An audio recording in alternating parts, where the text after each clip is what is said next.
some creepy critters have dropped by the studio this afternoon. Joining us from Scovill Zoo is director Ken Fry.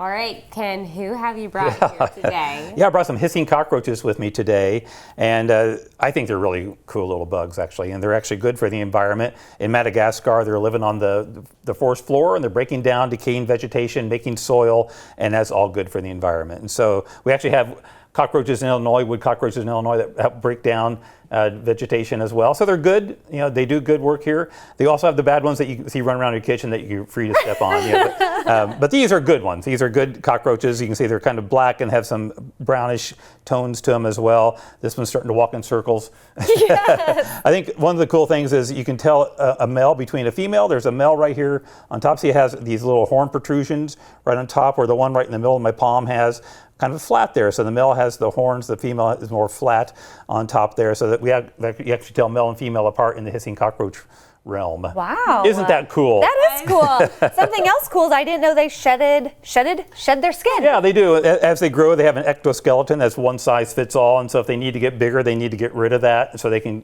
grow bigger. And so as they grow throughout their life, they'll just keep shedding the ectoskeleton, the hard shell on the outside, and then grow a bigger shell. And so they kind of get small, get rid of the, crawl out, get rid of the old, and then they puff up real big, so the shell is big enough for them to kind of grow into. Wow. What did you say the lifespan of one of these would be? They go several years, actually, so they, unless they get stepped on. But yeah, they have a pretty long lifespan. Well, our coworker Angela said they're like the ultimate survivor. Yeah, right. Cockroaches Why are. is that? I don't know. I think that's kind of one of the one that can survive a nuclear war is a cockroach. Yes. I think they have a low to the ground, low center of gravity. I don't know. They kind of hide under things, and so maybe they're just well protected from any kind of mayhem that may be happening on the surface. Very good. So you mentioned they work in the dirt. So what do they eat? They're eating the decaying vegetation, so the nutrients that they get from rotting bark and tree and grass and fruit and vegetables. Anything that's kind of decaying, that's kind of what they're munching on. Okay. You've got some of these guys, you can kind of see their legs. They've got like little fur spikes on their legs. They do. Yeah, they do. And it kind of helps them hang on. There's a little spiky things that can help them for climbing up trees and climbing, through the grass and through the areas. And it kind of just grippers, if you will. They're built-in grippers. Yeah. Well, these are perfect for your upcoming Boo at the Zoo. For Halloween, yeah. What's going on? Next 2 weekends, Thursday through Sunday, we have our Halloween event, Boo at the Zoo.